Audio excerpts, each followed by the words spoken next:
making sure. I mean, this is always the first like few seconds of anyone's live stream. Are we live? Can you We hear me live. now? Can We you hear live. me? Can you hear me now? Are we live? We are not live at the second, but we're gonna be, and this is all gonna go. And then we're gonna trim this. But Yeah, there we go. all right. There you go.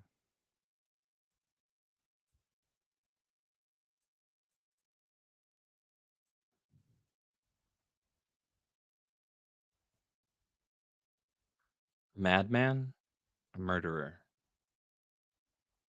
relentless optimist, a world traveler, flight instructor, and one of the elite.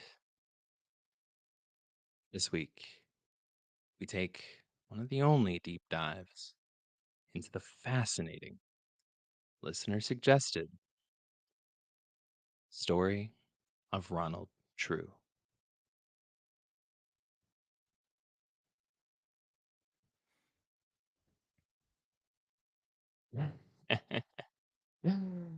Jaden, hello and welcome. Just wanted to say hi and thank you for the great suggestion. I'm gonna Welcome. be Thank you. fortunately I'll be reading the script and looking in the studio, so I won't see all your comments, but we will read through them later. So apologies in advance for anybody that hops in. This is, Mm-hmm. so it is one of the Patreon perks. You get to be part of the live studio audience. Well, Joey, Yeah. sir, do we have a case for you today? This case, which, by the way, I totally just fucking skipped the intro. Hello, everybody, and welcome to episode 120. My name is Gil, and joining me today is the only man who ever man-manned with a man, Joey. Man, that's damn true. You're goddamn right. I'm here. True Maybe. story. I don't know. Are we? Are we here? I think so. I want to say we Okay. are. Well, We're here.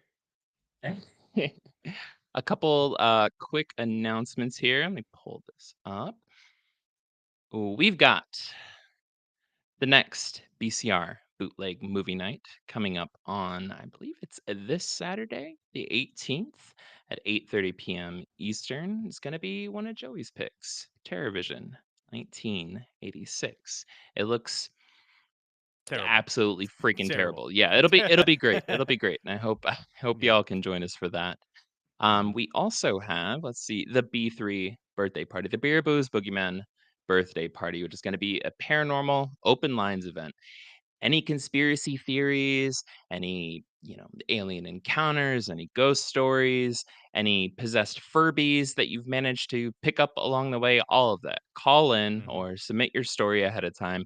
Links will be in the show notes. We just want to open up the lines and kind of just have a mixtape episode of all the topics that we've covered over the past year. Yeah. Um, is there We also anything else have that we're a missing here?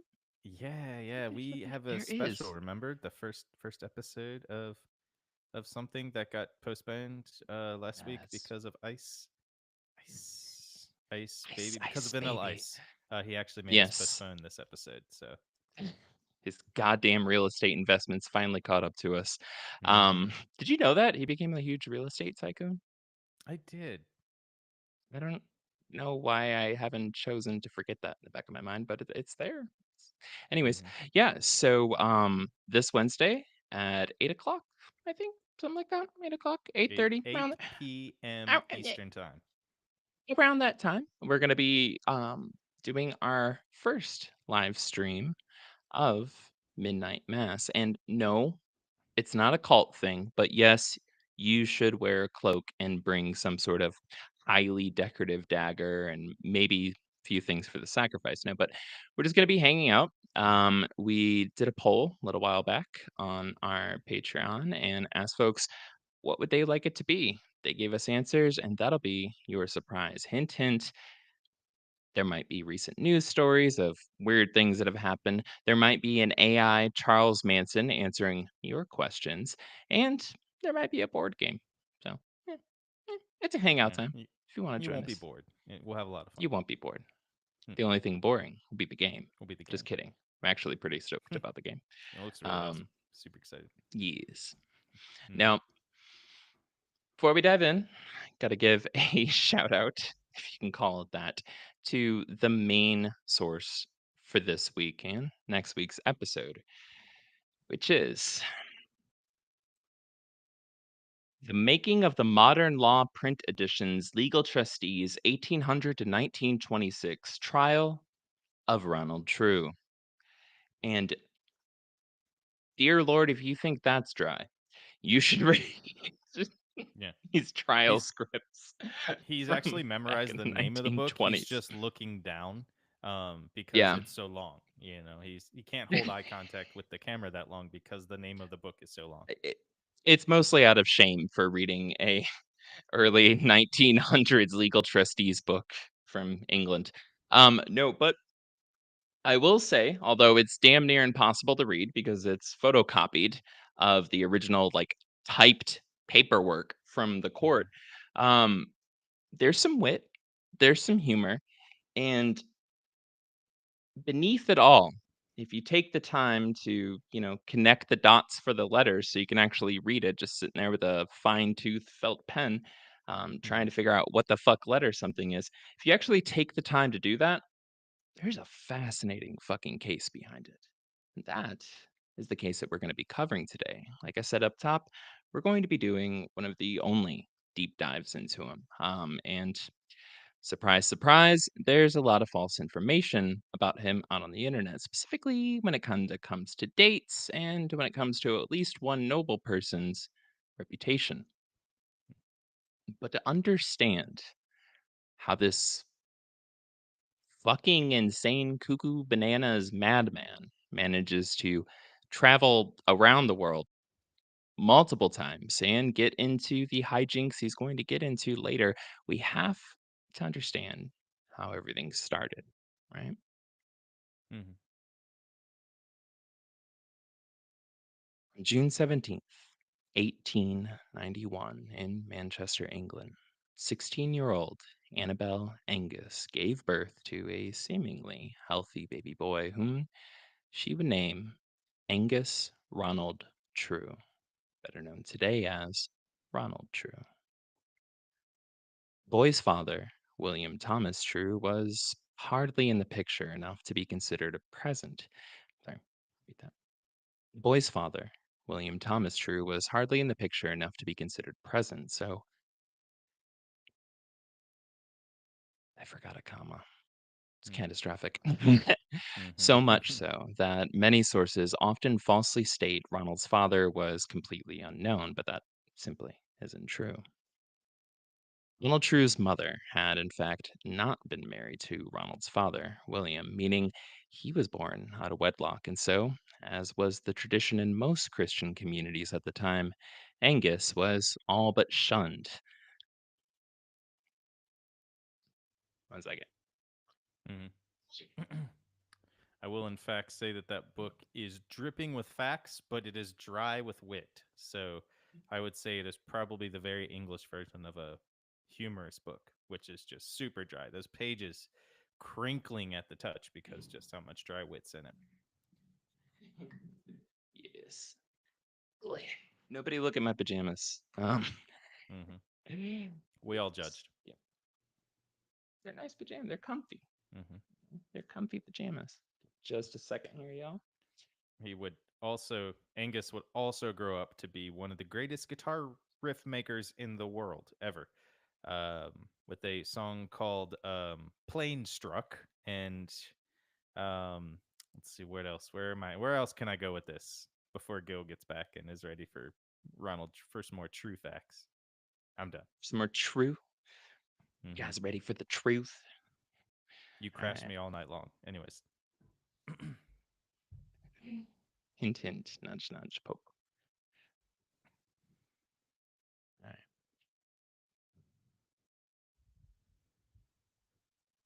Ronald True's mother had, in fact, been married to. Fuck. I really need to get better lighting when I'm doing this. Ronald True's mother had, in fact, not been married to Ronald's father, William, meaning he was born out of wedlock. And so, as was the tradition in most Christian communities at the time, Angus was all but shunned by the strict Presbyterian community to which she belonged.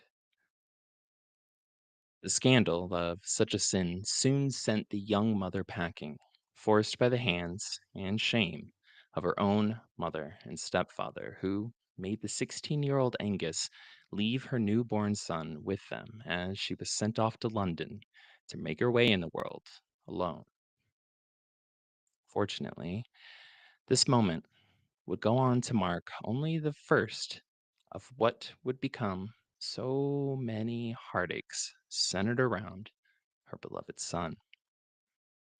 And so Ronald, left behind to the care of his grandparents, both innkeepers, would spend the first 8 years of his life living at the Seaford Arms Hotel in the town of Rhodes, located in northeast Scotland.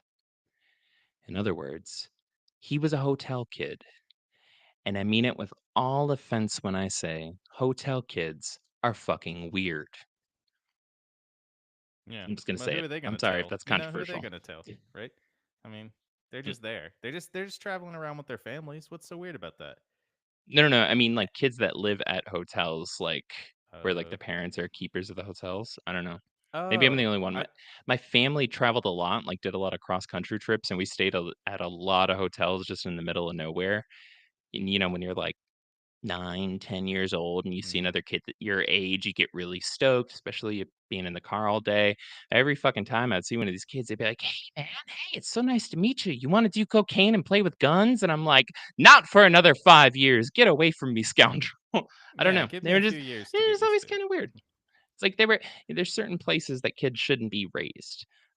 Mhm. Truck stops within the Catholic Church and hotels. I think those are like the three It's main like the places I don't think a little kid should be raised at, but it's the three musketeers of not raising children at, you know?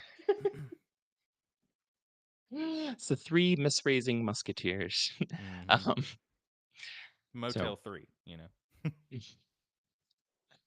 well, regardless, Ronald was no exception to my strangely defined bias, and as later memories of those closest to him at this time would vividly recall decades later, he was very quickly displaying many of the classic warning signs and behaviors that lovers of true crime know all too well.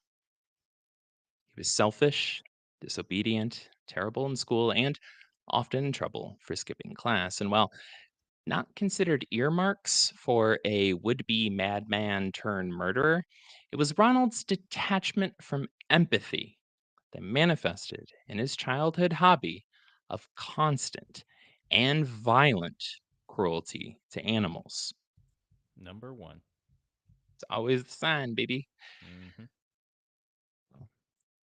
In 1899, his grandmother, Ronald's primary guardian, passed away, which quickly led to the now 8-year-old Ronald being sent off to Dartford, Kent, some 18 miles southeast of London, where he would live with and be cared for by a governess, which I had to look up.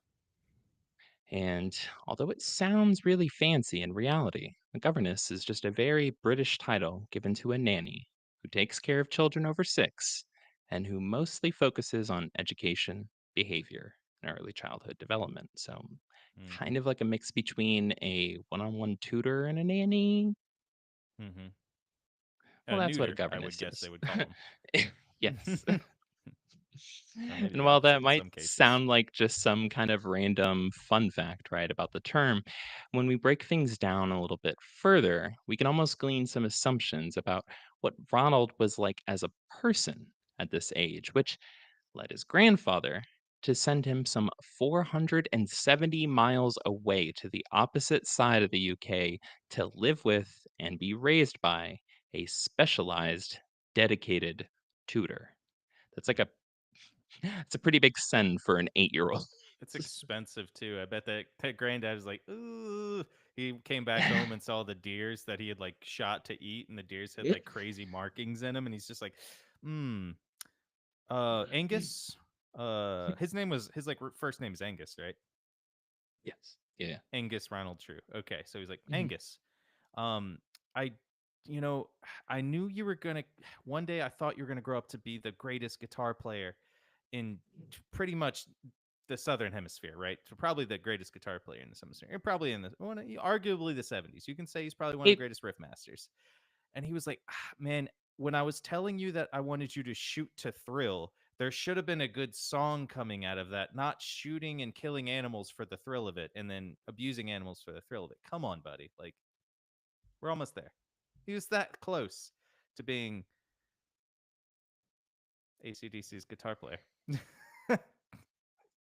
is Just close. so close. Mm.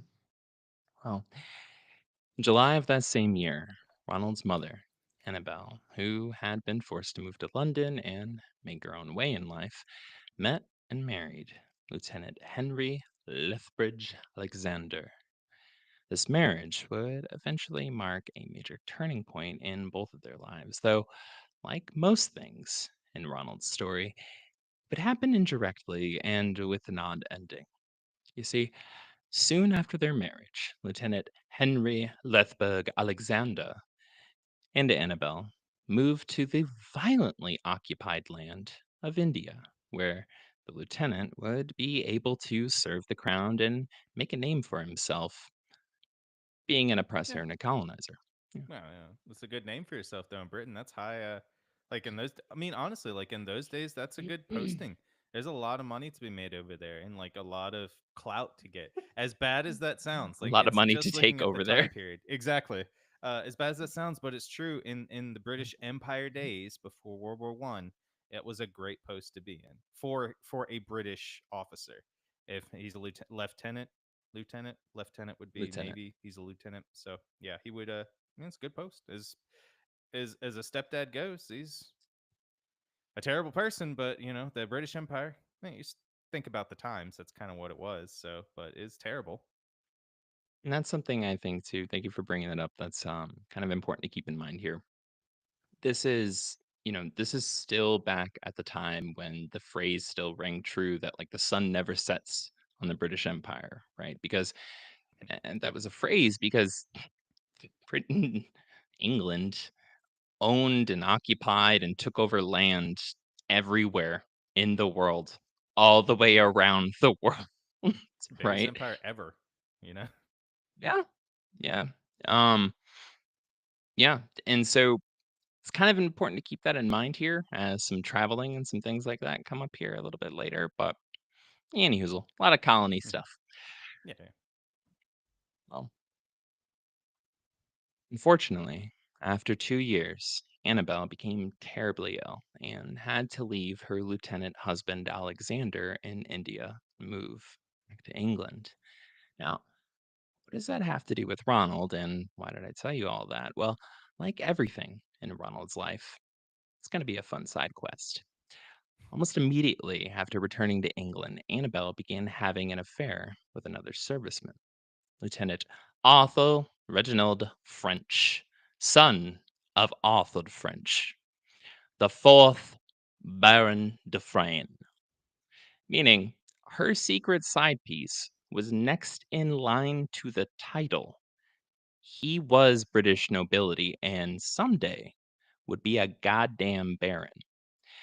Hmm. While the Wikipedia page for Arthur Reginald French seems to have been cleaned up a little bit so that his actions may be come across as, I don't know, sounding more reasonable and his life a Noble. little bit Yeah. more honorable. Yeah, I want to point this out because I noticed something. If you're searching for him, you'll come up on some fairly reasonable things that I guess really high up in, the nobility, some things would be considered scandalous, but for most folks it'd be fine. But if you're searching from the direction of Annabelle and Ronald and you find him, you come across a different story. And actually, you come across a few more court cases and legal documents from that time. So, something to keep in mind here. So, Hmm. anyways, as it turns out, When you're researching, like I just said, when you're researching the history of Ronald True, the dates, documents, and accounts of what went down with Arthur and Annabelle at this time paint a completely more naughty picture of dear old Arthur. As the old adage goes, as the old adage I just made up goes, once you go barren, you just stop caring. And that's Mm-hmm. exactly what happened to these two lovebirds when, in only a matter of a few months, their affair escalated from midnight romps to moving into a house together and openly pretending to be married. Wow. And I'm gonna also add to your Yeah. adage that you Mhm. just said. Once you go barren, you start a farron. That is the next one. Also, she stopped caring. If you're going to be a Farron, Yeah, if you're do it gonna be with a a farron. Baron. Yeah, exactly. She wasn't Sharon either, so I feel like they just dang. I'm surprised that they actually gave that guy nobility, especially since his last name French. And we all know how much British hate the French. Like even today. In all fairness, it was like, I think it was over Scotland.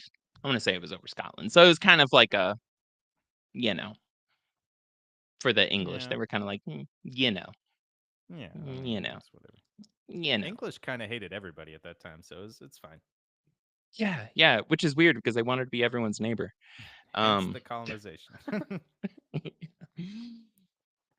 I guess the only way colonization works is if you hate the other people. Um, yeah. Yep. So,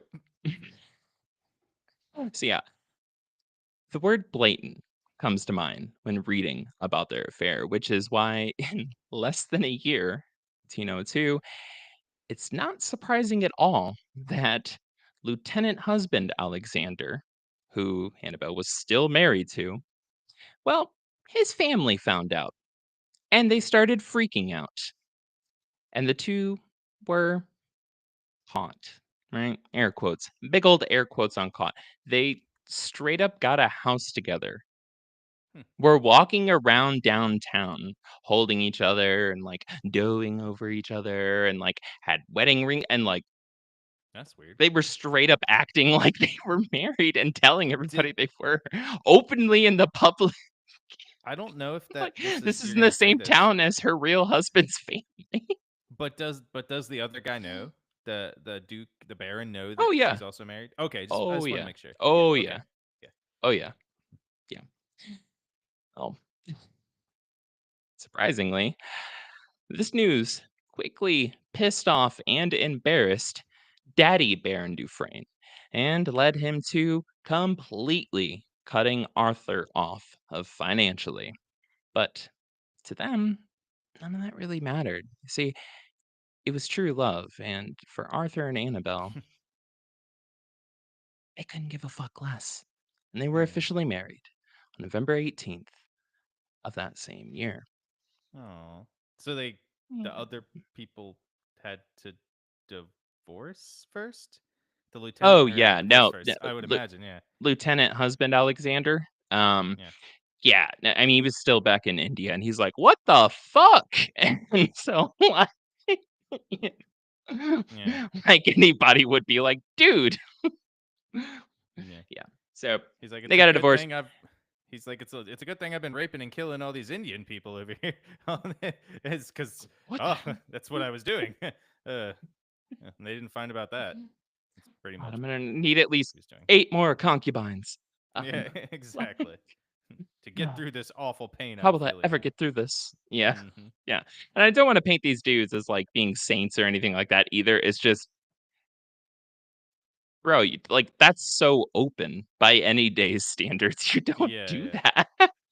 No. Like, And when we talk about, kind of like marriage and love in this, the podcast and this kind of stuff, like there's in a marriage, there's like people can agree to what they want in their marriage. But I'm pretty sure this lieutenant was not like, hey, I'm good with you going poly, okay? Like you can go poly all you want. Like he was not okay with that. He was like, this yeah, is we're monogamous marriage. And she was like, you know what?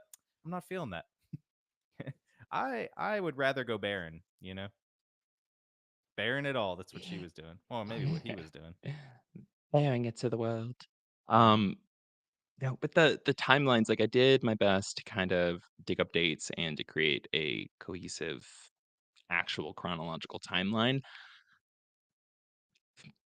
To be honest about my best assumptions with the way these dates and stuff work, it kinda sounds like they started hooking up when she was coming back from India as being sick. Like, that's how quick it was. It was, like, immediately they were already Okay. moved in together, and I was like, "This relationship didn't start yesterday." And Yeah, it's it's been a before trek that. getting back from India. Yeah. Like, Maybe it's it had to have started before she came back, you know, maybe. or And, before she maybe went to there's a whole India. They went to conspiracy. India, you know. Yeah, Yeah. it's conspiracy. Well, Hmm. now this is important to keep in mind. Even after his sugar daddy brown, I'm sorry, boop, change my light. There we go. Now this is important to keep in mind. Even after his sugar daddy baron cut off his allowance, Arthur was still both a lieutenant and a baby baron, meaning that Arthur was still filthy rich, and now so too was his new family, Annabelle and Hmm. Ronald. Now, Joey, Hmm. I, for one, have had the honor of falling in love and becoming a stepdad to my partner's cats before. So Hmm. I kind of feel like I can understand what must have been, going on in Arthur's mind when he was finally introduced to his new 12-year-old stepson, Ronald. And while we don't have a written account of their first meeting, we can assume, based on the dates between when Arthur and Annabelle got married in mid Hmm. November, when they got back from their honeymoon in December, and what happens to Ronald in January. Okay. I'm I excited to feel hear it. like there What? was a gut reaction that went on there. Hmm. Bring all this up because within a month of getting back from their honeymoon, January of 1903, Ronald True was enrolled in and shipped off to the Bedford Grammar School. Now, this place is an incredibly exclusive, independent boys' school reserved only for the children of the most elite. So the dad did react by kind of being like, "Oh, Jesus Christ, get the fuck out of here," right? Hmm. To the kid, but he kind of sent him to the best place possible to set him up in life. I mean, like this kid's Yeah. coming from being a hotel kid, right? Um, to he's going to be in a baron's family. So like, you got to get some Not step too ups bad. here going on. You He's know what I'm saying? he's got for he's got like a governess. Like this Governess, kid, yeah. like he goes from hotel kid to governess. Then he goes to a charter school, like a boarding school, really freaking nice boarding Mm. school, the cream de la creme of boarding schools. It's like Mhm. he's kind of just getting these steps up, he's getting this, as I say, golden elevator to Yes, that's the success. best way to And put it. Yes. I'm excited to see where he goes with this. Yeah, and, this whole time, uh, torturing little animals, being, a little hellion in a non-good way, I think that's the best way to put it, kind of like an Okay. asshole about that. He's not skipping school to have fun, he's skipping school because, and then just not doing anything. Like, it's, like, really lame. I don't know how else to put it, it's just kind of like a, "Huh." Like, I'm just gonna Yeah. skip school, I'm not gonna sleep in, and I'm not gonna read or do anything. I'm not gonna go outside, I'm not gonna go on walks, I'm just gonna not go. But at the same time, the thing is, he wasn't coming across to anybody as, like, melancholy, like an early word Mm. for, like, being depressed or anything like that. It Hmm. wasn't like that. None of the reports said anything like he was suffering from chronic depression, Yeah. no. Wasn't No, no, like he no, was no, trying no, to no, get no. somebody to be like, "Hey, talk to me, help me." He was more just like, No. I'm gonna murder everyone one day." Like I hate everybody, or I'm just, I don't know, weird. Yeah, just listless, I think is a good word for it. That was a But good at the word. same time, fucking egotistical. Well, here's the deal. For the next 5 years, Ronald rubbed shoulders with the sons of royalty, the future leaders of empires, and heirs to literal fortunes. A quick glance at the list of the school's alumni, affectionately referred to as Old Bedforians, includes 40 major generals, 20 admirals, 6 of which became direct military secretaries for various kings, 10 lieutenants, 29 members of parliament, and 89 people who have been personally knighted by either the king or queen. That's not even counting the scores of scientists, artists, actors, writers, musicians, athletes, industry tycoons. The list goes on and on and on. I hope you get the picture here. Hmm. This is the most possible clout you could ever ask for in terms of like Hmm. attending a place. This is, Stanford, Harvard, Yale, all of them, MIT, like all of them wrapped up into one. And that's what you get to say you went to by the time Yeah. that you would normally be graduating high school. So This is that's how he's getting prepared for the world. this is Like, like that this PayPal is house that very housed like 30 or 40 of the greatest, like the not the greatest, but the biggest CEOs and the richest people in the world right now. It's like all those people that were part of PayPal, and like those 20 or 30 people started like yeah, 30 different tech companies. Now Elon Musk was one of them. There's a few other ones that yeah, started the big techs. dude. I like I I'll throw the link in the show notes under references. Seriously, just like scrolling through the list is enough to make your eyes roll back. Like it's just like Yeah, it's what like, the come it's on. buried, but eventually you'll get to it where it's like these are the Bedforians. It's like Jesus Christ. Well, just being, like I said, just being an alumni of the school meant that no matter how bad your grades were or what you've done with your life after attending, by just merely having Bedford listed on your credentials, you were guaranteed a lifetime of privilege, prestige, status, and above all else, unlimited access to incredible opportunities, which becomes important. And it's a Mhm. good thing to kind of understand when you're looking into the story of Ronald True, because by the time he left Bedford at 17, all he managed to take with him was an unbreakable belief that he's absolutely incredible, a major superiority complex that honestly could probably make God blush, and a sense of entitlement to be rivaled only by the undeniable proof that it is possible to be incredibly talented at not being talented. And so, with the world in his hands, zero motivation, and 5 years worth of citations, warnings, and a never ending stream of bad reports from his school, he returned home. And, quoting from the book, in the circumstances, it is not surprising that his family made no attempt to put him into a profession, but took the conventional way of disposing of a stupid and difficult youth. They shipped him out to the colonies. End quote. Smart. Yep, that's where you go. So again, picturing his classmates and everybody he was around and just every all of that. The first thing that happens when he gets out of high school is his stepdad shipped him straight to New Zealand to work on a farm. That's the worst place you can ever go His mom, for his mom, for who for was like his somebody at biggest that. cheerleader, even agreed. Yeah, She's like, "This kid fucking sucks." for that one, somebody with that much prestige and being, I mean, he's not technically the son of the baron, but he's Yeah, the stepson of the baron. um yeah. he a biological son, he's not the biological son, he is the stepson of the baron. So that's reserved for like sixth, seventh son.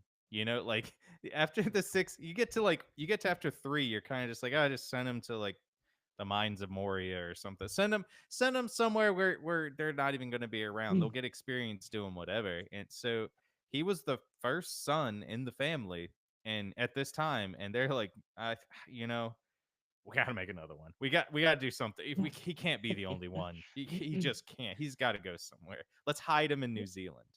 That was That's already the it. criminal place they sent criminals.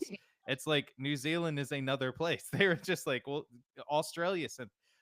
I would love to go to New Zealand, honestly. And I know a person from New Zealand, and they're amazing people. That person's an amazing people. I'm sure everybody there is. But Australia sent their criminals to New Zealand. It was like they like that's where this guy is going, you know, like the idea of where this guy is going. He's not going to Australia where the criminals were sent. He was going where the criminals of the criminals were sent. Yeah, it was the Alcatraz of England, basically. Like, Exactly, yeah. yeah, As much as I love New Zealand, but like that's just Britain what Britain did. So yeah. yeah. No offense, at the time, you were kind of the world's Texas. Um, Mhm. well, you wanna guess what happens next? He starts growing pot. No, not yet. Oh, He okay. only lasted less than a year before the farm shipped him back with all but a do not return stamp attached to his head. He drove everybody fucking insane, was lazy as hell, was considered just impossible to work with, weird as fuck, and the same word which pops up over and over and over again in everyone's testimony, incredibly eccentric, which we'll learn a little bit more about later. Upon his return, he was immediately sent off to work yet again on another farm. This time, it was one in Yorkshire. And in less than a month, he was sent back home again. The exact same complaints. But right after that, right after he got back home, he was sent to Argentina, where he did God knows what before being sent back to England. Next was Canada, where the now 21-year-old Ronald True served for, quote, a very limited time in the Northwest Mounted Police before he, quote, drifted to Mexico. Well, records of what he did after that seem to have kind of been lost to time. It feels safe to assume that he was keeping himself busy finding new and exciting ways to drive people absolutely fucking insane while getting fired. Now, this whole trip, all these little locations and these spots that he's stopping at, were constantly being sponsored by his mother's desperate need to see him find anything he could be good at, along with a small allowance of what today would equal $53,500 a year, but that's irrelevant. Point is, his mom kept up and kept it going. Sorry. What was that? $53,500 a year. Ronald's mediocre misadventures continued until he somehow managed to end up on the complete opposite side of the world and the middle of Shanghai, China. No clue how the fuck he got there, especially we're looking at like it's around 1913, Mhm. 1914. No clue what the fuck he did. But there is something special that happens. You see, it was there in Shanghai that Ronald True found his first real passion in life, his first real Ronald True love, morphine. That's that's a good thing to love. He actually went to Shanghai. He was like, am I too early for Rush Hour 3? Jackie Chan is amazing. And he's like, Chris is it uh Chris Tucker. Chris Tucker. I always confuse the Chris's because like it's Chris Tucker, Chris Chris Rock Rock, and Chris Chris Tucker. Tucker. Yeah, I always can confuse their names. I know who they are. I can see them. But Chris Tucker, great. Yeah, that's what he was searching for. He was searching for Rush Hour 3 in Shanghai. Yeah, I think the Yeah. second one was also in Shanghai too. You never know where we're gonna go here. You really don't. He's only like he's 22 at this point. He's a world He's been traveler at to 22. yeah, he's been to New Zealand, Canada, and had to cross through the US, Mexico, um, potentially, yeah, in Argentina. Some accounts also say Bolivia, um, and India. China. And yeah, any countries he had to get through to get to China, right? Mhm. Which Well, knowing this dude, he probably tried to walk across to Antarctica. Nowadays, he would be the freaking worst influencer on Instagram. He would literally be the worst He person because, like, reminds I'm me just so sitting much of here. the Jesus Christ, you're right. He would just be sitting there, like, yeah, just sitting on the beach. And, like, behind him is just Yeah. people working on a farm looking at him, like, what are you doing? Like, the farm's near the beach. And they're just, like, looking at him, like, this asshole over here. This entitled asshole. He's like, yeah, it's a Just hard like a day's work child on the drowning in the farm. background. Yeah, yeah. Hard day's work on the farm. Oh, yeah, there's a child over there. It's fine. I mean, there's just whatever that happens every day. Oh, yeah, I'm And I'm just saying sitting he's got to stay here. true to himself. Ronald True. Yeah, No. stay true to yourselves out there, everybody. True out, you know? Damn The it. worst. I think that's what you fucking nailed it. It had been bothering me all for the past like week and a half. Like I'm like he's not a nepo baby, right? He's not a nepo baby because he kind of like you said like that golden ladder, golden escalator kind of like up kind of situation. So he did have kind of a rough beginning, but dear lord, did he adapt to the mentality of a douchebag rich kid so fast and so naturally? That, Like yeah. it was inherent, you Like he know? was always meant to be. Yeah, yeah, yeah, and honestly, he acts like it constantly. Hmm. He's just like, "Of course, yeah." Like, he acts like when he was born, he had already conquered the world and was bored with it. Like, that's kind of the vibe that he's Yeah. always had about things. Hmm. He's a douche. He's a Yeah. douche. Well, But that's lack of empathy. That kind of goes hand in hand with, like, how you react to the world and how you just go through the world. yeah. Well, this brings us up now to the year 1914. And Joey, do you want to tell our listeners what started in 1914? I would have to say, what is it? What was the big, AC/DC. huge No. event? ACDC's first concert.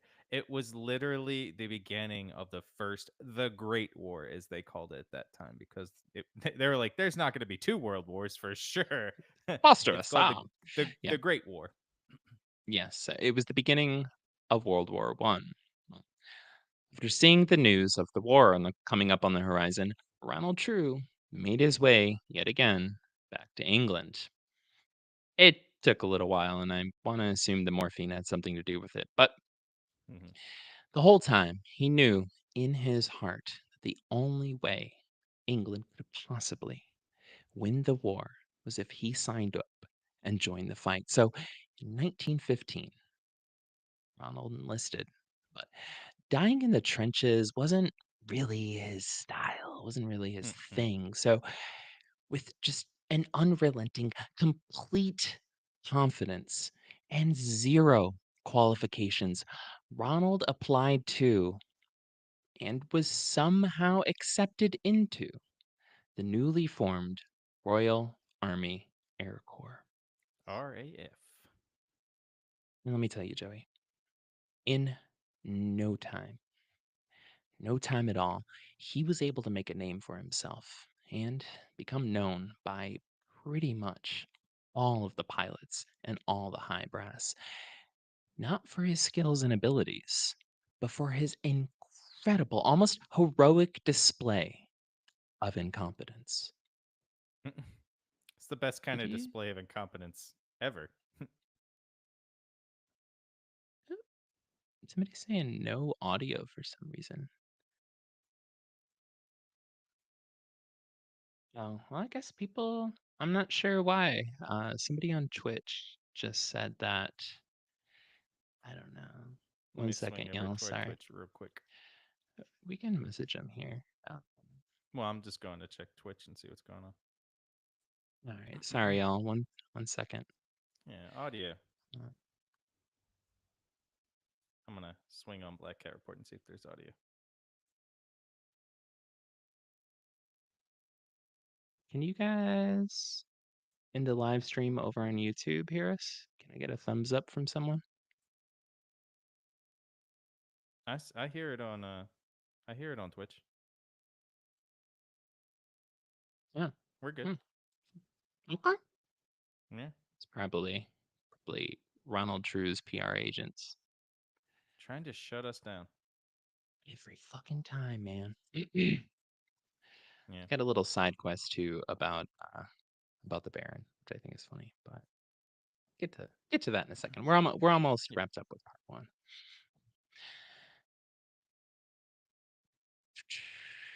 Yeah. So in no time at all, he was able to make a name for himself and became known by all of his fellow cadets and all the pilots and all the high brass, not for his skills or abilities, but for his incredible, almost heroic display of incompetence.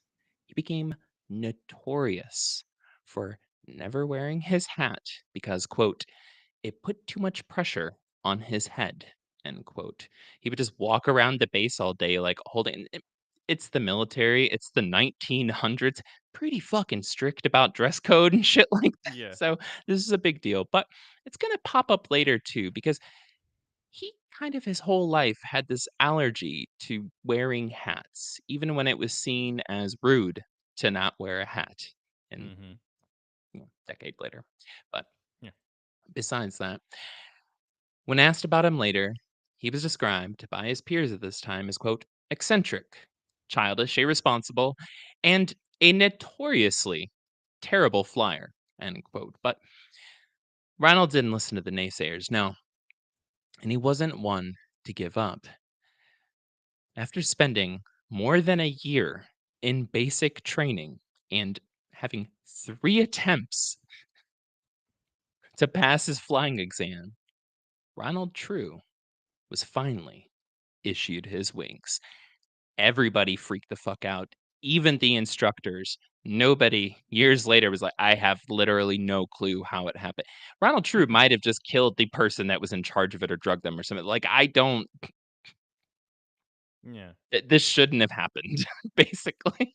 If we go Like, by how the in 1920s and 1930s in Soviet Union from the last episode, I believe that they were baby trainers and they were just like, that's yeah, good. That's good. Remember the booster seats that they had in Soviet yes, Union to help the trainers work. exactly. And like, just want to point something out here. If we want to talk about sexism and things like that, Hmm. looking at last week's episode and how much shit And had she was she good. got that And she that was yeah, really good. she was leading instructors and classes and was like a couple hundred hours shy when she was still like what 2 3 4 years too young to like be official pilot. She was only Hmm. like handful of hours away from having as much as, and they were like, I don't know, what if you get your period while you're flying? Like they got all weird with her and shit. Hmm. um She's the example of when an eccentric person that doesn't really give a fuck about the world is talented and actually does make great waves. Where on the other hand, he was Yeah. complete fucking doofus, who, again, thanks to Bedford, I imagine, is able to get access and get into and have opportunities for literally fucking anything. He's able Hmm. to fail flying tests, flying exams 3 times in a row and stay in Hmm. basic training for a year during World War One. Do you know how quick they cycled through folks back then? If I can say something that is also a pun, Yeah, he failed up. He failed upwards. He it's true. literally, It's Ronald True. yeah, yeah, It's punning true. it up today. Putting it up. Well, where was I? Yeah. So, like I said, after 3 attempts, he finally fucking passed. And he was issued his wings, the coveted wings that pilots have always gotten when they're approved, which Ronald immediately threw out and replaced with his own custom made wings that he had ordered a while back that were, in fact, 3 times regulation size and didn't match anybody else's. Hmm. In a time where everyone was strict about uniforms. He Love had it. like freakishly large wings made. Like I just like to imagine like glittered and bedazzled like wings with like, Hmm. it just has like some like little saying like stay true on the bottom or some shit. Like Hmm. the guy's a trip. and we go back Mm. to last week, go back to like the Lily, right? She dyed her hair. She would drop off flowers and planes. She had custom chrome boots, and had the fur Mhm. going on, but she fucking earned it, right? Yeah, This dude's because just of a talent. fucking This guy douche. just did it. Yeah, even with all that fucking talent, she was still catching shit. Well, Mhm.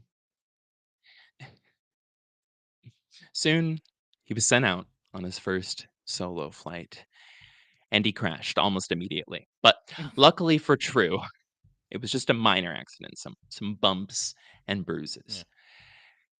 And within a matter of days, he was back in the air. And within a matter of days, he was back in the air on his second solo flight, where he also crashed again immediately. Like it was like right after takeoff, just He he crashed, he fucked up. barely pops up over a rock and Yeah. hits the ground and crashes, and he's like, He, just, "Cool, that was he my second falls flight." off the ladder on the way up. Like Yeah. he just well, Damn. the second one wasn't as Good. kind to him. Uh, he suffered a severe concussion, and it actually ended up leaving him in the hospital unconscious for 2 days. But Mm. fast forward now, past the recovery. He's now on his sorry, he's now on his third solo flight when he crashed again, resulting in him being hospitalized for 3 months this Third time. time's the charm. Third time is the charm to go to the hospital. Shit. And the airplanes at this time too were open top. There was no Mhm, there's no covering, like in World War II they started getting plastic covering. So just think about it where he's on a probably a mhm, propeller plane, biplane, which I imagine that he's in. He barely gets up and then crashes into the ground. Or he gets up to a I mean he couldn't have got up that high. That's what I'm thinking is he couldn't have got up that high to crash and not die. So he probably went up like 40, 30, 40 feet and then something happened. Like he like ejected all the fuel and was like, I hate fuel, And it was just like, I'm gonna be the first to ever fly without fuel. And stupidly Ah, shit, crashed. I forgot my wings. Climbs out just like Yeah, it midair. jumps out, jumps as he's leaving. And as a solo flight, I wonder if he had like a tail gunner or something like that that was in there with him because I don't think anybody I would ever want to fly with that guy. don't. No, not at all. Fuck no, dude. Like, No, thank you. everything about this guy is just like, no, no, no, no. And the thing is, too, this whole fucking time, he's just getting more and more egotistical and confident. Like, it's like Hmm. he's ready to take on the goddamn world. They're hoping he dies. The instructors and the people in the ground like watch him go up and they're just like, "Come on, this is the time. This is the one that's gonna kill him." And then he gets in the hospital. Like they get up to like save him in quotations, and they like Mhm. the rescue workers, first responders or whatever at that time. They get over there and just like, he's alive. All right, send him to the hospital. At least take him away for 3 months. Have some peace. Uh, Jesus Christ. Well, that actually describes a lot of his stays in hospitals. They were pretty happy when he left. And here's the thing, though, about this crash. While he fell in love in Shanghai with morphine, he Hmm. became obsessed with it then. Some might say addicted during this third accident and his very long stay at the hospital. Regardless, it was somewhere around his second and a half or third crash. I like to imagine it was while he was in air before his third crash that somebody at the base, somebody paying attention, Yeah, taking finally video of fucking himself. realized. Oh, yeah. Whee! Look, I'm Yeah. up in the air on my second try. Let's hope I don't crash this time. Just I got guess like I a need new selfie phone. stick. Yeah. A selfie stick with nothing attached to the end of it. And they're like, what the Yeah. fuck is he doing? They're like watching with binoculars, like, what is he doing? Like, there's not even a phone here. What is I going get he's on not here? a fan of hats, but he's not even wearing goggles, just like birds stuck on his face. Well, Hmm. I like to think it was probably, maybe around the time of sunset, maybe around the time of the plane crashing, that somebody in the higher up, somebody in the brass finally took note of this motherfucker crashing so many times. and being really terrible at all things related to attempting things. And they ordered him discharged from the Royal Flying Court on the grounds that Shame. Ronald was, quote, unfit for service. Shame. And Ronald truer words have never been said. Hmm. Joey, do you want to guess what his next move might be? He decided that Just fresh out, the air getting more the fucked air up on was not for morphine. him. Yeah, yeah, like he's like, I'm not a good flyer. You know what? You know what I might be good at? He's like doing PR because I feel like I'm really good at that. Um I really also feel like the brass at the top, they were just like they looked at his That's wings and they were fantastic at just like, getting God, people's attention. yeah, there's like he's that's too easy to be shot. The brass is always like it was also like they said there's he has too much brass on there. There's not enough for the rest of us. So They the were just top jealous brass, of all yeah, they that were brass. jealous and they Yeah. kicked him out. So what happened to him next? What really happened to him besides all the joking that I was doing? Well, here's the thing. He found in the air court, he found his second Bleh. He found his second Ronald True love. Because within a matter of just a few months after getting discharged, and probably after a few morphine binges, he got hired at the Yeovil Government Control Works as a test pilot, That's perfect for him. No, where that he is may or may have not, although it's slightly unconfirmed, slash a lot of people say that it happened, had another crash absolutely fucking immediately. that is the perfect spot for him because they're have okay, so he's testing these new planes, right? They're like, look, we don't care about this guy. He dies, it's all good, no problem. This plane is gone. I don't care. But they also have their other test pilots, and as soon that he's the first one, of course, he's the first one sent up there, right? Like they're not getting the good test pilots up there. It's like throw Ronald True. We told So him they just to look up try on there. these new boots. Why is he getting in the plane? Yeah, chrome boots. But he gets in the plane, and then the instructors with the test pilots are sitting there Be and just your like, look, fashionistas. do not do anything that guy does. Okay, so like he basically doesn't even lift off the ground and crashes into a wall that was not even on the runway. Uh, he just crashes into it, and they're just like, where did that wall come from? I don't know. He built it. He was trying to stop himself. He built it, but that's the perfect job for him because they don't give a fuck about this dude. They're just like, if he dies, he dies. Test pilot, no big deal. You would think that, but in fact, no one checked. No one checked anything. It was all within the UK, and he just kind of, walked in, said, "I'm Ronald True," and they were like, "Are you qualified?" And he said, "It's true. It's Ronald True." They were like, "That's not what we asked you." And he's like, "Have you ever seen those ducks?" And they were like, "What ducks?" And he's like, "Do I have to wear hats here? They constrict my head too much." And they're like, "I think he knows how to I mean, look at his wings." And he's just like, "Mm, They're bigger. Yeah. mm." They're all kind of fucked up and pent up and shit. They're just actually duck wings. He just like killed ducks and made duck wings on his wings for himself. And it's like, I think he's okay. He's pretty crazy, so let's just let him go. He's a test pilot. We need that. Wouldn't want another man to be a test pilot. Mm-hmm. You Exactly. know? Well, yeah, like I said, surprise, surprise, he was fired almost fucking immediately. Mm-hmm. It was soon after that he traveled to the United States. He realized that he needed to soar higher. He needed to go new places. More people needed to, frankly, fucking know about him or something or help or I'm not exactly sure why he went to America. I think that he came back to the house and his mom was just like, "Get the fuck out." And he's like, "Alrighty then." And then just like took off. But Hmm. heads over to the United Another pun. States.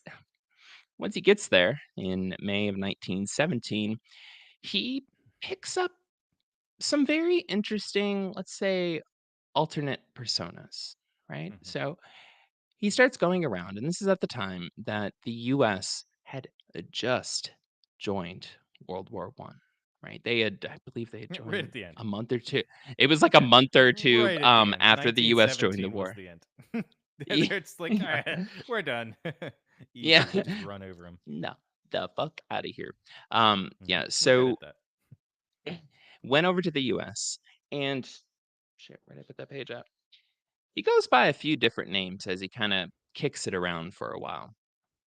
One of the names that he goes by happens to be Arthur Reginald French.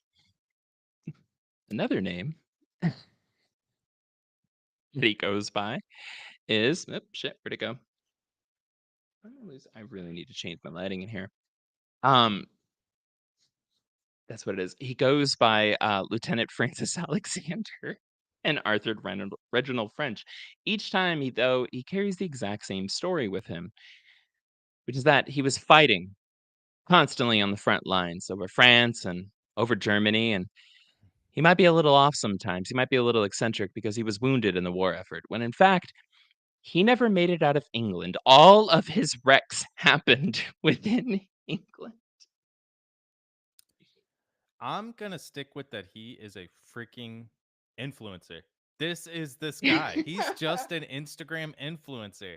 He's pretending. What does they call it? Stolen valor. Stolen valor is the kind of thing Yes. where he's just stealing the valor of all the people. Like the I was gonna make a joke, but I hate Hitler. For it. Everybody should hate Hitler. I was gonna He say kinda like the had a Hitler great mustache. valor of Adolf Hitler on the front lines of World War I. What a Oh fucking god. asshole. But Churchill was also on the front lines of World War I. But like basically a lot of the leaders at that time were in the front lines of World War I. So I can see how he's trying to make this clout of like, look at me, I'm great, I'm awesome, where he really didn't do anything besides Crash. being a being a test pilot. I mean, technically, if you crash and you're a test pilot, it's kind of looked on as good. Job Like, well done. yeah, it's job. Like you figured out there's a problem with this pilot with this thing, and you saved a bunch of other soldiers from dying in this one little problem. And the problem was him. He was the problem in the plane. So yeah, they found the problem and were like, "Oh, cool. Everybody else doesn't crash in this plane." So I think it's we're doing good. Glad we tested Mechanics are it. doing good. Yeah. It's just that was actually one of our regular service planes. He was supposed to fly to the test plane. Like, ah, shit. I Yeah. How many mean, that's crashes what the test plane? They just do it by True. It's our True chart. It's like one crash. Ronald True. That's not a good. That's a decent plane. Two crashes. That's a bad plane. Three crashes. We need to rethink this whole plane. It's the True he's like chart. he's like, you know, I crashed 3 times, which technically makes me an ace. Um, Mm-hmm. Yeah, I shot myself down three if you times. start to think about it. Well, during his let's just say escapades in the US, while he was going by the names of both of his stepdads, he managed to not only get in prison for fraudulent checks, he also managed to get married and divorced 2 times, all within 6 months, right? So, dude was super fucking active. He ended up circling back around and being at a party one night in New York City where he Mhm. saw, approaching from across the room, who would eventually go on to become his future wife.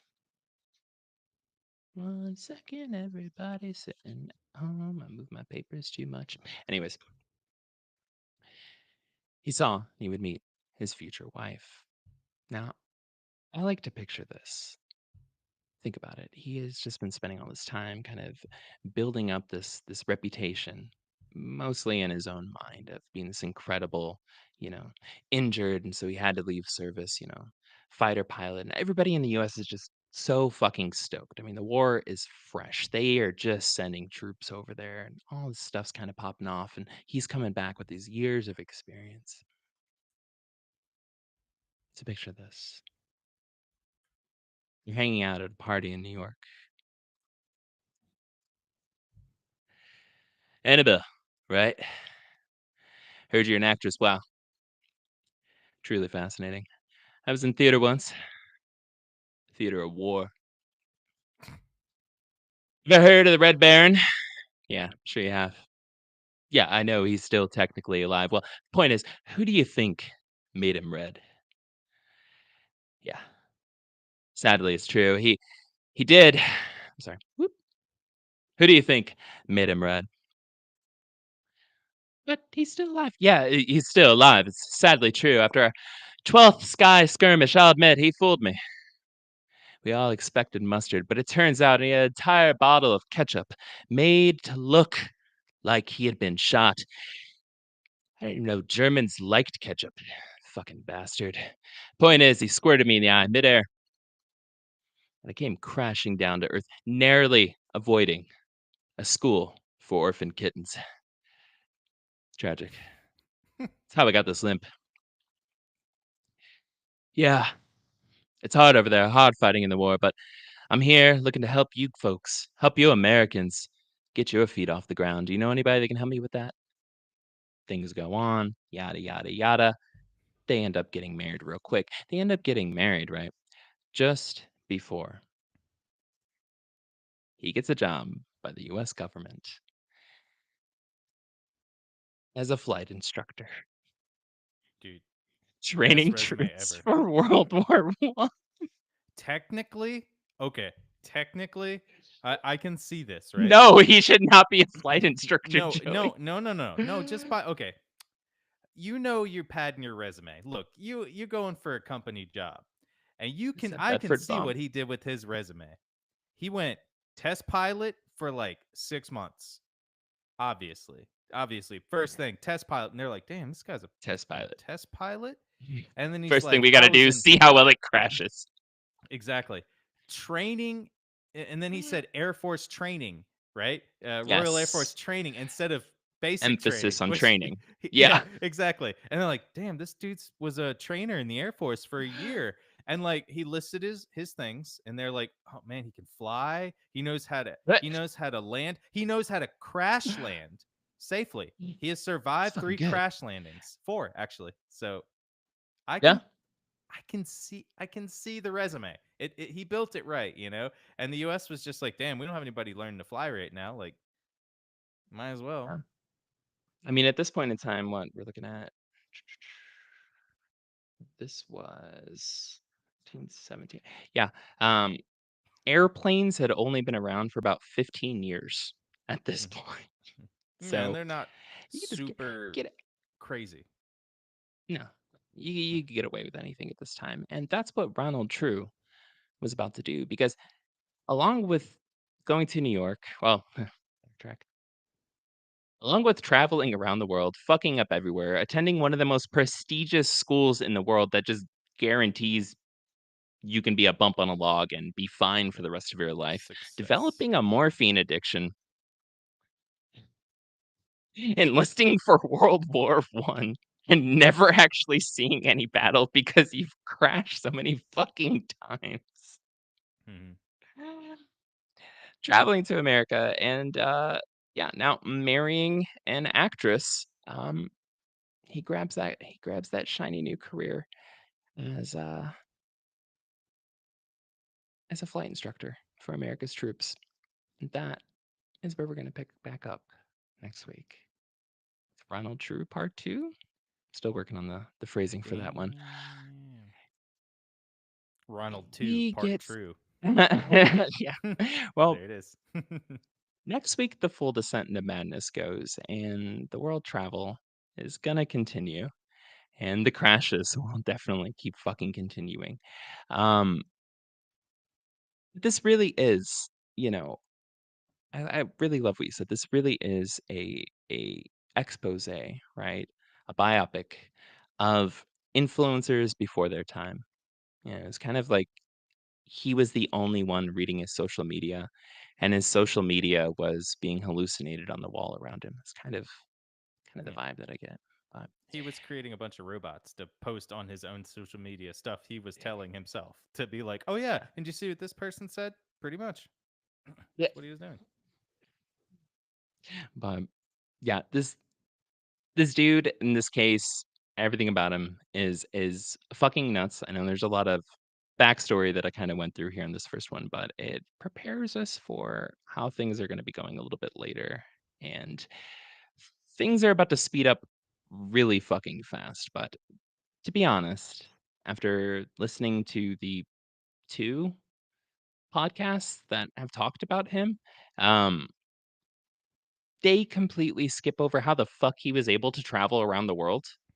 How the fuck he was able to afford any of this, Mhm. and how the fuck he was able to get into all of these high level places, get accepted into stuff, fuck up so many times royally, and still just constantly have a fucking past. They kind of just skip past that, say this guy's nuts. He crashed a few times, then he murdered. Like it's like, nah, Yeah. this dude's life. He's a perfect mixture between two of our beginning of the year episodes, right? Faking your own death because he kind of does Mhm. that, and Litvia Litvik, right? I can never say her Lydia name right. Litviak. Lydia Litviak, Litviak. Lydia Litviak. Kind of a mix between both of those Mhm. episodes, but kind of not good enough to pull either one of those off. Now, No, he tried to fake his own death, I'm sure. he's yeah. Um, I gotta put out a mini side quest here too. One more second. Trying to look for it earlier in my notes. This is gonna be cut out of the main show. Now, a couple things happen with the old Baron, with the baby Baron, right? Um, First off, he completely ditched Annabelle when they went on their honeymoon up to Scotland and was just kind of ghosting her for the entire month that they were supposed to be there.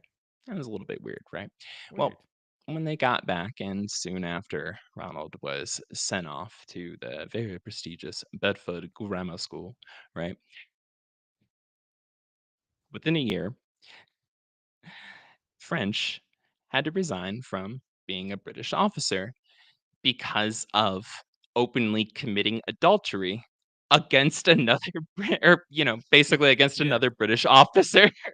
Yeah. Like, why while that officer was on active duty in another country. Very scandalous, right? Oh, yeah. And this Yeah. dude's supposed to be nobility.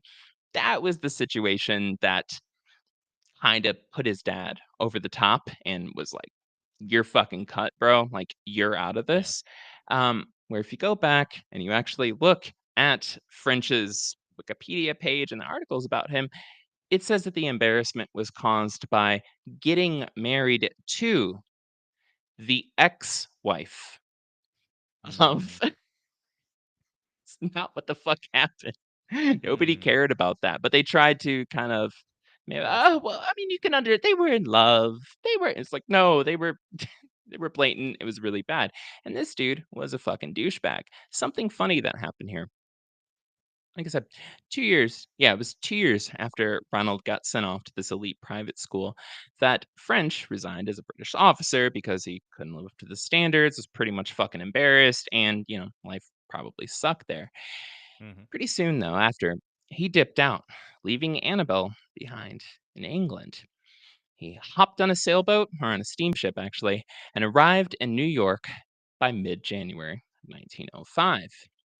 And it was there that he walked into a hotel with all of his, baby Baron luggage and all this exquisite fanfare and all this shit like that. Checked into a hotel, and then essentially faked his own disappearance.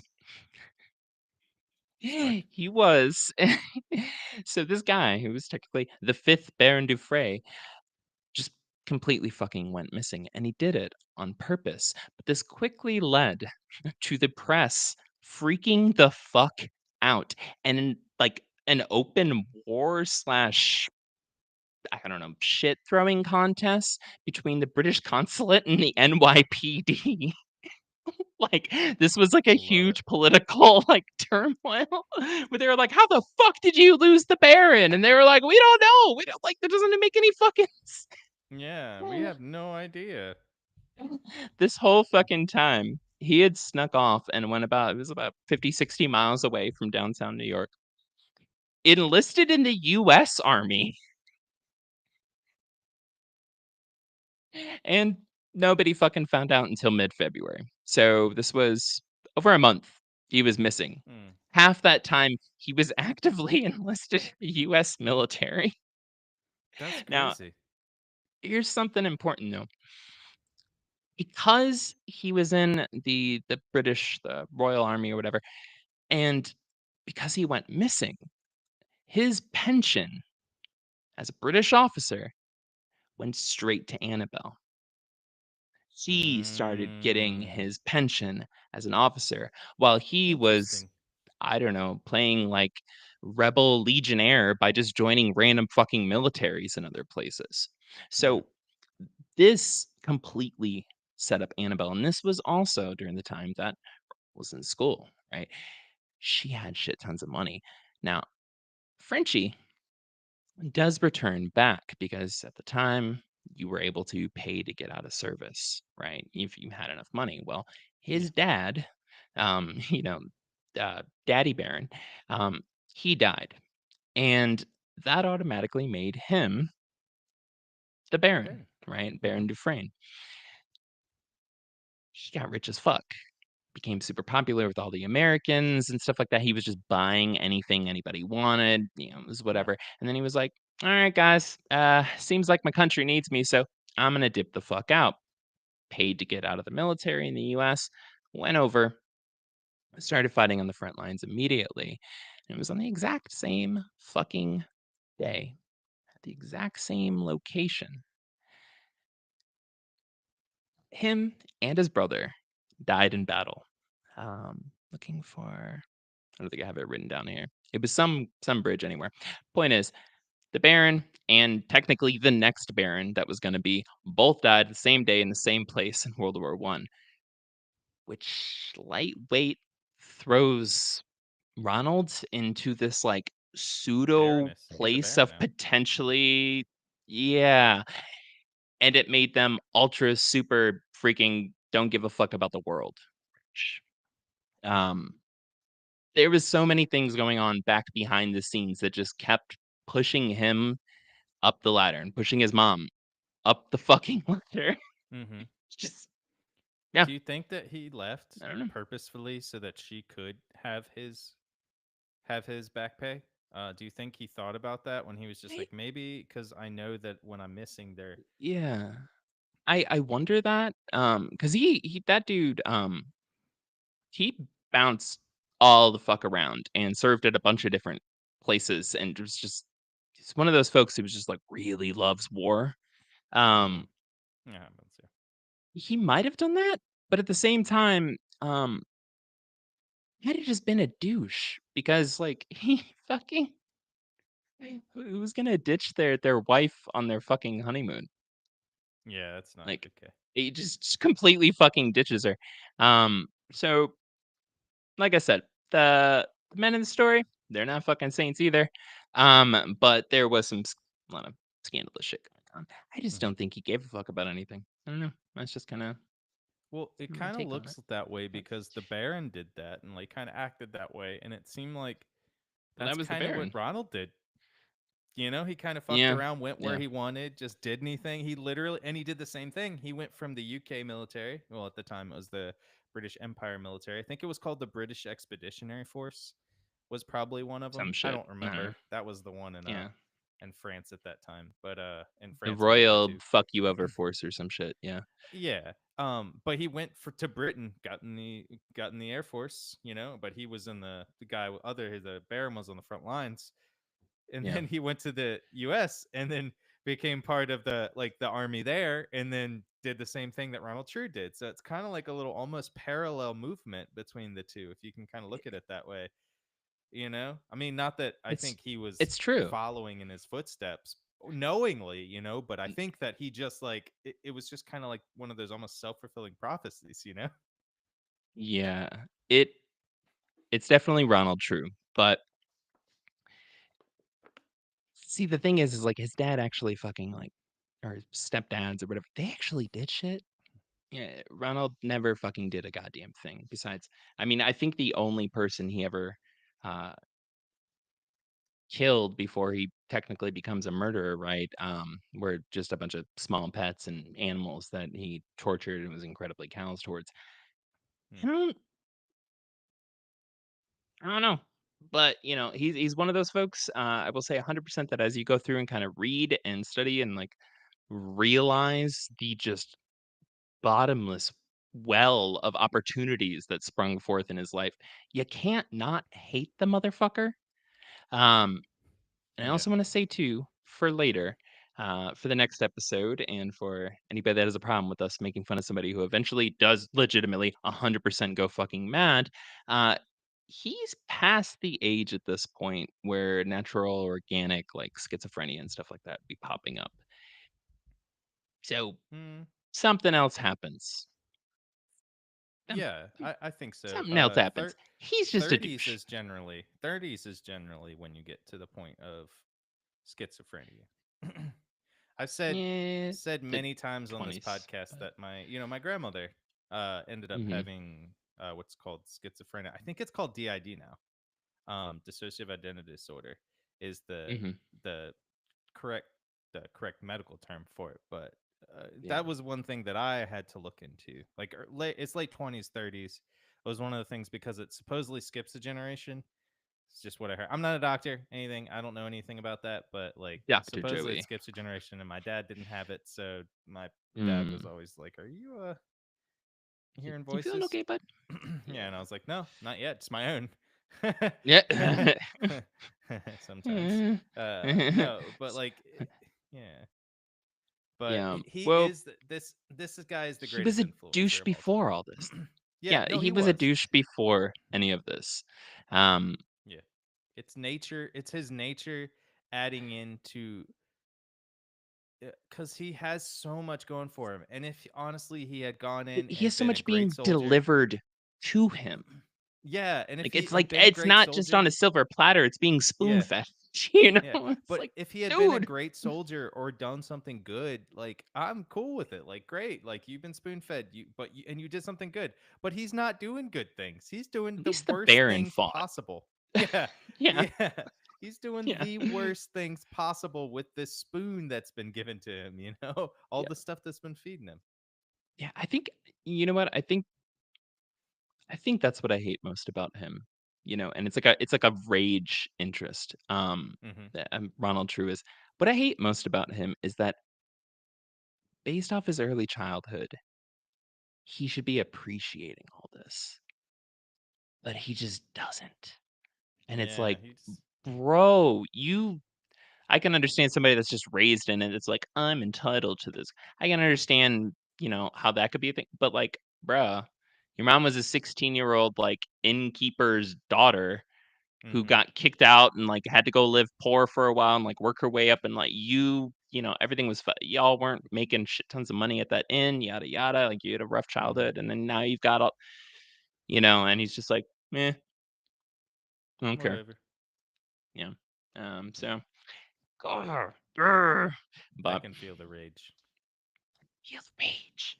Yeah. Hmm. So anyways, we're picking up next week with Ronald True part 2. Probably gonna take those little sound bits at the end and throw them in as bonus after our outro music. I don't know. I couldn't Hmm. I couldn't figure out where the fuck to put those in the main script, because I was like, I'm talking way the fuck too much about Frenchie, but this is interesting. They're just Um, side plots. there's side plot. His whole life Hmm. is a fucking side quest. Hmm.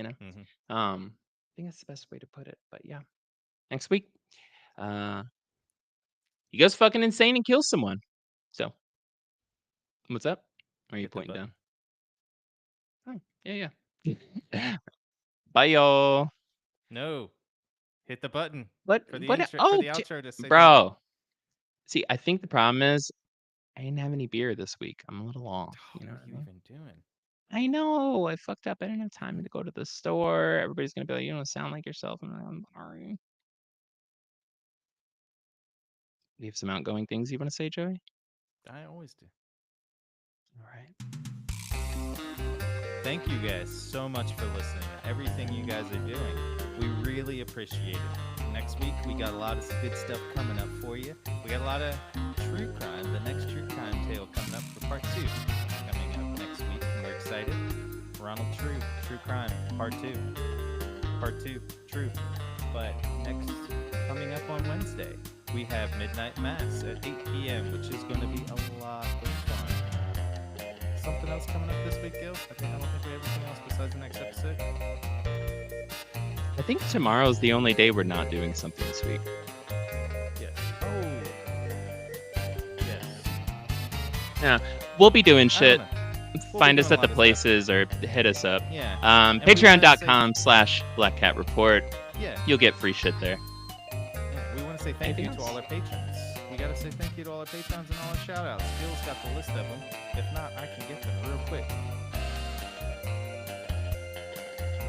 Don't put me on the spot or anything. But By the silence, I'm going to assume that I got it right now. All right. So, we just wanted to say shout out and thank you to Gavin, Miller's Monsters, Dragon Paw, Rochelle, Morgan, Dwayne, Max, Jaden, Nian, of course. Thank you so much for this episode suggestion.